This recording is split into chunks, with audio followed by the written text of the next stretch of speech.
New York City, 2001. No tall building had ever collapsed primarily due to fire. But that's exactly what investigators believe happened to the 47-story World Trade Center Building 7 on September 11th. According to a 3-year comprehensive building and fire safety investigation just completed by the National Institute of Standards and Technology, or NIST. Could one use a controlled demolition on any building? Sure. Did it happen to WTC 7 on 9/11? No, it did not. Building 7 was no ordinary building.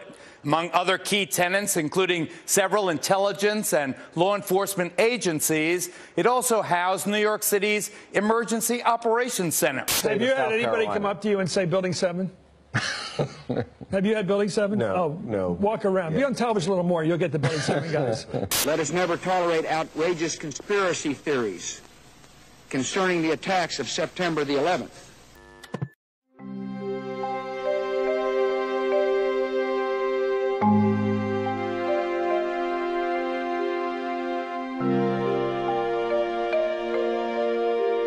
My name is Peter Michael Ketchum.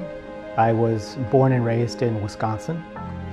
I've spent much of my life in the high performance and scientific computing world. I worked at NIST for 14 years, starting in 1997.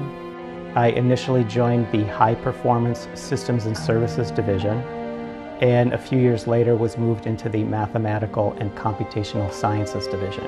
I also was chair of our Applied Mathematics Seminar Series and hosted that for several years. This is NIST, the National Institute of Standards and Technology. In the United States, standard setting is led by industry, but NIST plays a critical role in supporting, defining, and fostering that effort and coordinating it with the federal government. Over our long history, we have cultivated deep scientific roots that cut across a whole range of disciplines. NIST was given the task of investigating the World Trade Center collapses that, of course, happened on 9/11. Ranking Member Hall and members of the committee, thank you for this opportunity to testify on NIST's role in the investigation into the collapse of the World Trade Center towers. I was not involved in those investigations or writing those reports, but I was certainly aware that that research study was going on. NIST's role, as I understand it, was to investigate the collapses of the 3 World Trade Center towers, and by that I mean towers 1, 2, and 7, and determine why they had collapsed. The collapse of these towers was the worst building disaster in human history. Engineers, emergency responders, and the nation did not anticipate and were largely unprepared for such a catastrophe. I began to look into this in July of 2016. It actually came up in a conversation with a friend that I'd known for 30 years, and she mentioned something along the lines of, gee, do you realize there is some growing evidence that the official 9/11 narrative may not be quite what we all thought it was? I didn't do anything for about a month. I think I just let it sink in. But in the middle of August, I felt very compelled to start investigating. And in a very short amount of time, it became clear to me that NIST's investigation of the collapse of the World Trade Centers was not a sincere and genuine study. And I quickly became furious. First, I was furious with myself. I couldn't believe that I had not noticed this before. How could I have not noticed this for the last 15 years? And that fury then quickly transferred to NIST, my former employer, who I had always thought very highly of, and always felt that NIST did research of the highest integrity. So to see what they had done, what NIST had done with the World Trade Center investigation and report, left me stunned. Good morning. I'm here to summarize the findings from our 3-year study of the collapse of World Trade Center Building 7. Before I tell you what we found, I'd like to tell you what we did not find. We did not find any evidence that explosives were used in the collapse of Building 7. We ran down detailed computer simulations of blast scenarios. This size blast would have produced an incredibly loud sound that was not recorded on videos of the collapse nor reported by witnesses. You want to call your mother or something? You gotta get back from here. You know that. You gotta get back. All right. I know. Keep your eye on that building as they coming down. What became immediately obvious to me was that there was overwhelming evidence that all three of those towers, 1, 2, and 7, collapsed due to controlled demolition.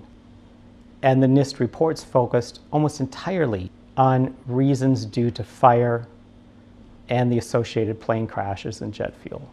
What we found was that uncontrolled building fires caused an extraordinary event.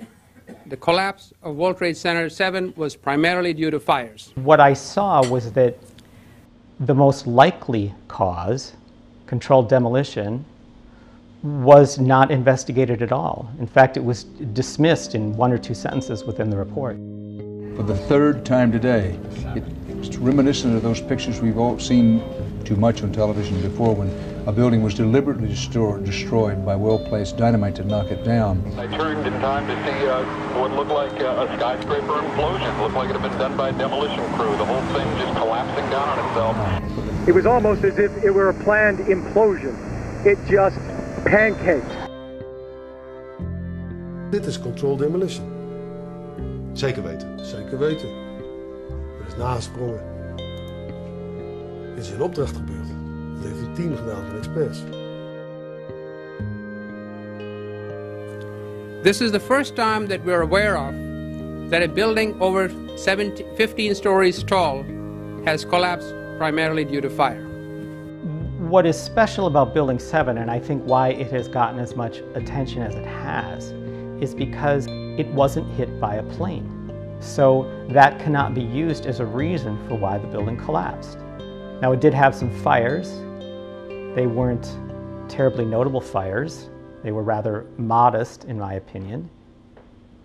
And to complicate matters even more, there was an obvious foreknowledge on the part of some people that seemed to know that this building was going to come down. That building right there, the brown building, the tall one, is number 7 World Trade Center. I've heard several reports from several different officers now that that is the building that is going to go down next. In fact, one officer told me they're just waiting for that to come down at this point. The building is about to blow up. Moving back. Rescue workers pushed people away from the scene. We are walking back. There's a building about to blow up. Now, all these stories are not compatible. You cannot have a heavily built steel frame high-rise collapse due to modest fires. If that were the case, it would be extremely unusual for that to happen. So unusual that you could not possibly predict when or if it was going to happen. At the same time, you have people more or less waiting for it to come down, and in some cases, they had reported it had collapsed before it actually did. We are getting information now that one of the other buildings, Building 7 in the World Trade Center complex, is on fire and has either collapsed or is collapsing. We've got some news just coming in, actually, that the Salomon Brothers building in New York, right in the heart of Manhattan, has also collapsed. There were very few people in the Salomon building when it collapsed. I mean, there were, I suppose, fears of possible further collapses around the area. That's what you would hope, because this whole downtown area behind me has been completely sealed off and evacuated, apart from the emergency workers. That was done by the mayor, Rudy Giuliani. The point is, that building is heavily built. There would be no reason to expect it to come down. Can you confirm it was number 7 that just went in? Yes, sir. And you guys knew this was coming all day? We had heard reports that the building was unstable and that it eventually would either come down on its own or it would be taken down. We knew from the beginning of our study that understanding what happened to Building 7 on 9/11 would be difficult. It did not fit any textbook example of that you could readily point to and say, yes, that's why the buildings fell. I believe there is a quote at one point that the NIST investigators said something along the lines, they were having trouble getting a handle on why Building 7 had collapsed. NIST is extremely competent. So to have NIST be baffled by the collapse of a building that had only modest fires and exhibits every characteristic of controlled demolition, if they say they were coming up empty-handed and couldn't figure it out, that's not believable. NIST put forward a model for the collapse of Building 7 that appears to me that they were grabbing at straws. Our study has identified thermal expansion as a new phenomenon that can cause the collapse of a structure. For the first time, we have shown that fire can induce a progressive collapse. Now, when I was a kid, and many people today are probably too young for this, but there was a cartoonist called Rube Goldberg. He drew cartoons of these machines that did a very simple thing in an incredibly complex way, and it was meant to be humorous. How does this door opener upper really work? You see, waiter places cat B on pile of dirty dishes A. Now cat B sees mouse C. Of course, this is a stuffed mouse because he must be used for the next waiter. It was meant to spoof the aspect of human nature that sometimes makes things far more complicated than they need to be. And these were called Rube Goldberg machines, or Rube Goldberg devices. And sets off bomb G, opening door H very gently. The explanation that is given by NIST for the collapse of Building 7 sounds like a Rube Goldberg device. You could have beams that are here that are restrained from expanding, prevented from expanding because of this column here, for example, and that can buckle. And you see an example of a buckled beam right here. One column slides off of its seat on a few particular floors, and within a matter of moments, there is some chain reaction, like a set of dominoes, that brings the building entirely down. It is possible that you could have a local failure as a result of a connection failing. But the likelihood of that failure dragging the entire building in such a fashion that all the columns would fail at the same time is an impossibility. Impossibility? Yes. And you can see on the screen the column at the very right is column 79. And that's the column that first buckles, causing the floors to come down, followed by a quick succession of failures of adjoining columns. Steel frame buildings don't do that. That doesn't happen. It's just fantasy land. Here's our structural model showing the building collapsing, which matches quite well with the video of the event.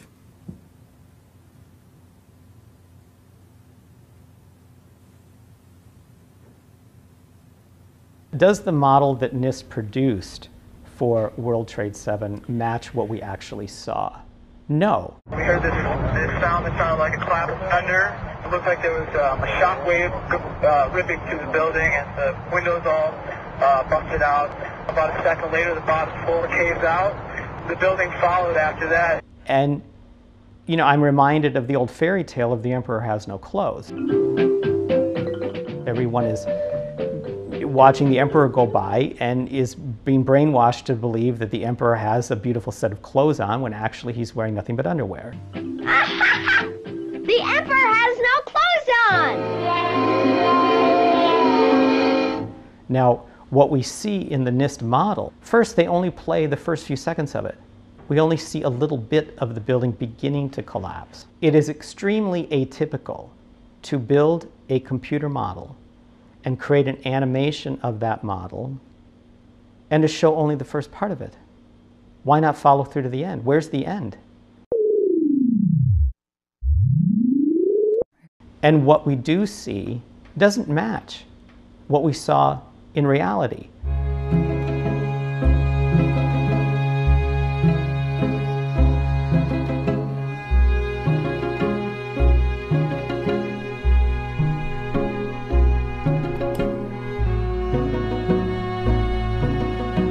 The animation for the NIST model of the collapse of World Trade Center 7 has the sides sort of kinking in and the top of it kind of bending funny. that is not what the video of the collapse of Building 7 shows.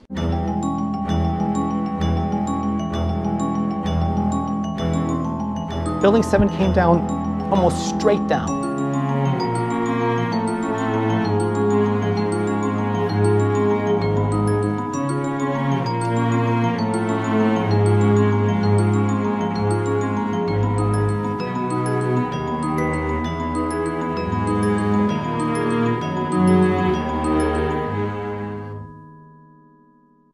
This was clearly, the way the structure is collapsing, this was the result of something that was planned. This is not, it's not accidental that the first tower just happened to collapse and then the second tower just happened to collapse in exactly the same way. How they accomplished this, we don't know. One of the things I noticed in NIST's investigation and reports is this fixation on collapse initiation, as if all that was required was to investigate up until the point that the collapses initiate. No, there's a lot more to the story than that. In fact, that's stopping just when it's getting interesting. But NIST makes a 1 or 2 sentence summary along the lines of, and then the building collapsed completely. We were charged with finding out the cause of the collapse.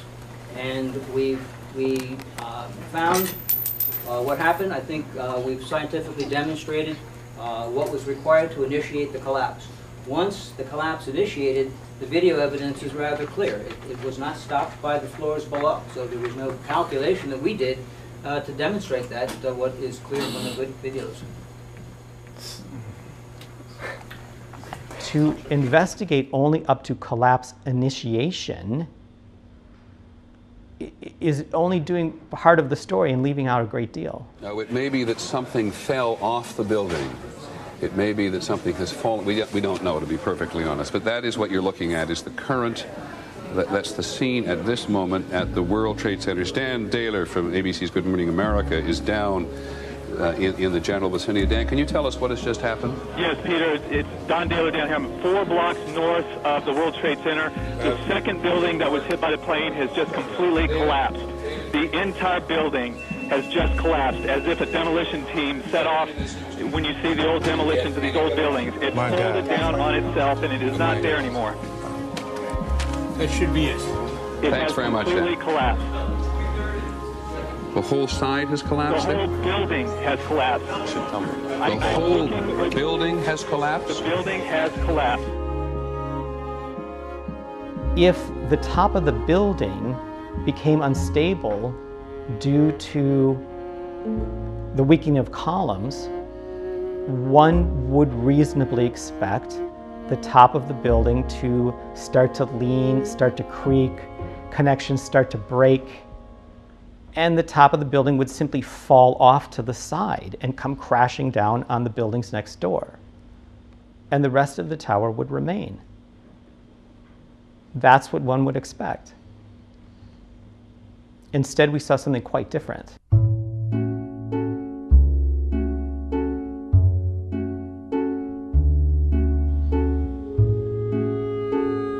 It is not reasonable to think that the weakening of some columns near the impact zone could somehow lead to an entire building collapsing entirely down on itself, symmetrically into its own footprint, with nothing left but bits of dust. That's not plausible, that's not reasonable. Watch some of the videos of the collapses. Look for several things. Look for sudden onset.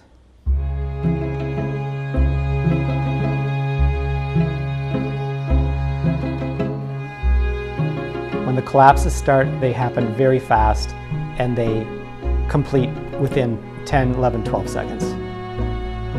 Second, look at the symmetry. These buildings come straight down, or almost straight down.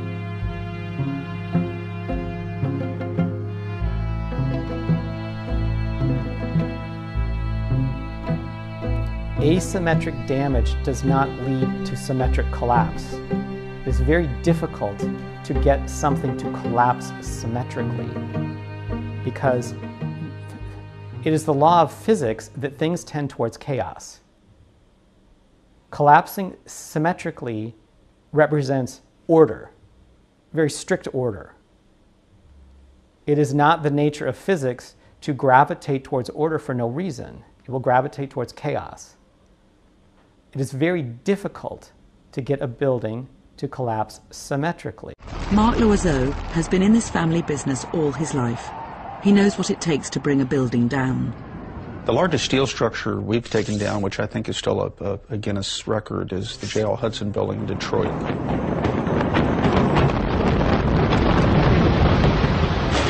It took months to design it. It took months to prepare the structure for the placement of the explosive charges. Months.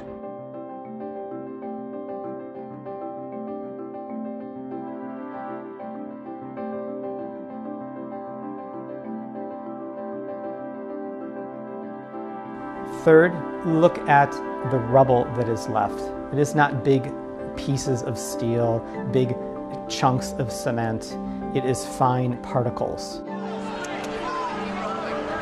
Surprisingly, so little rubble. Where did all the rubble go?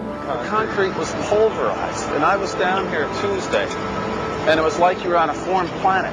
All of Lower Manhattan, not just this site, from river to river, there was dust powdered 2-3 inches thick. The concrete was just pulverized. You have 2 110-story office buildings. You don't find a desk. You don't find a chair. You don't find a telephone, a computer. The biggest piece of a telephone I found was half of the keypad, and it was about this big. The building collapsed to dust. And they might also look at those videos to see the explosive nature of those collapses.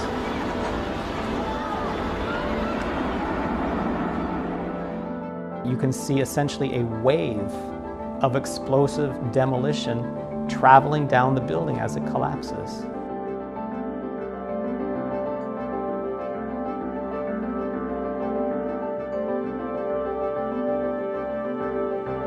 Explosions coming out of windows.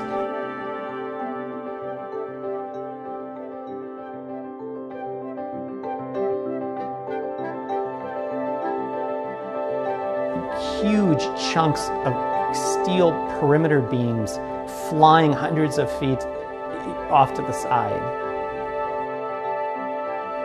Steel does not fly off to the side hundreds of feet due to gravity. Gravity works vertically, not laterally. There has to be a force there, pushing it to the side. Otherwise, it would just fall down to the ground. It'd be like dropping a ball out of a window. It would just fall straight down.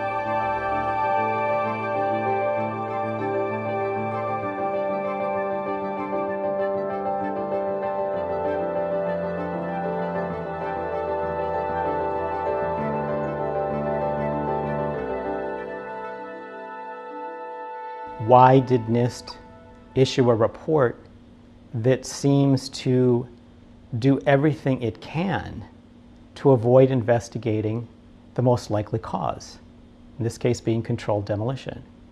Why would NIST avoid that? Why would they try to do everything they could to avoid that? The only thing I can do is make some guesses, and I emphasize the word guess.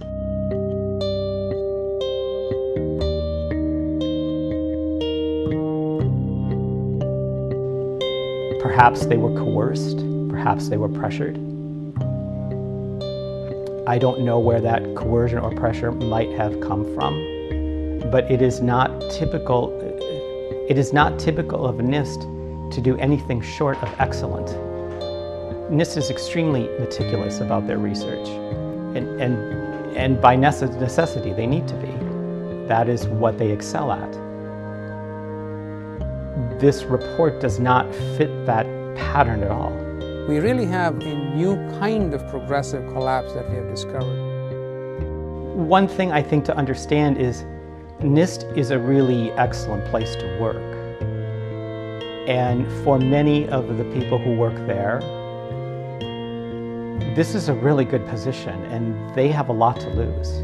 It is not all that hard to begin to pressure people, make offers they can't refuse, coerce them, and depending on the person or people involved, that can be anywhere from very subtle to very overt. The best I can do is speculate that something of that type happened. We conducted the study without bias, without interference from anyone, and dedicated ourselves to do the very best job we could. And in fact, I would suggest that the public should really, at this point, recognize the science is really behind what we have said. So why didn't I see it? I think the painful truth is that I was living in blindness and ignorance as to what had actually happened. I didn't give it much thought. I heard the official narrative, and like many people, I believed it. Do you know anything about the cause of the explosions that brought the two buildings down yet? Was it caused by the planes or by something else? We believe that it was caused by the after effects of the planes hitting the buildings. We don't know of an additional explosion after that. And I am ashamed to say that, but that's the truth. Once I took a look at it, it leapt out at me. This was not a case of some subtle differences or subtle discrepancies or differences of scientific opinion that needed further investigation. This was glaring, clear cut. Getting behind the car.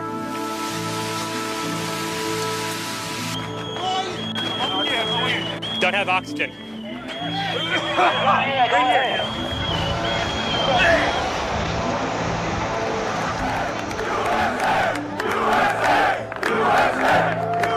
I think what has allowed the official story to stand for this long is a combination of several things. One is complacency. Another one is fear. And the third is ignorance. There are probably many people that just have not looked at it, don't understand it. They just simply are not aware. In other cases, it's complacency. They have a sense of what might be going on, but they're maybe not too interested in putting the effort into finding out.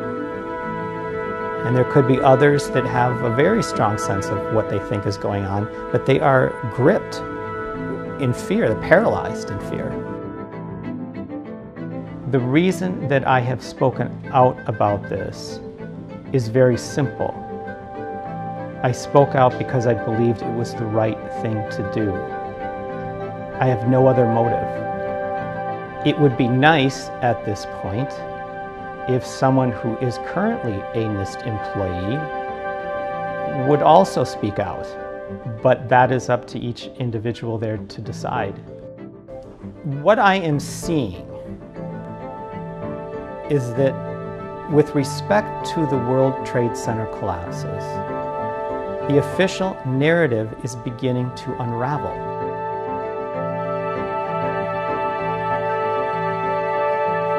I think there is a good chance that that unraveling will continue and perhaps accelerate. But it could be highly volatile. If it does continue to unravel, I think there could be some very painful revelations that will be very hard for our country to accept. Our war on terror begins with Al-Qaeda, but it does not end there. It will not end until every terrorist group of global reach has been found, stopped, and defeated. And I don't in any way make light of that. It could be very painful. Americans should not expect one battle, but a lengthy campaign, unlike any other we have ever seen. But the wounds of 9/11 have remained unhealed for too long. And they are festering and rotting, and they are infected.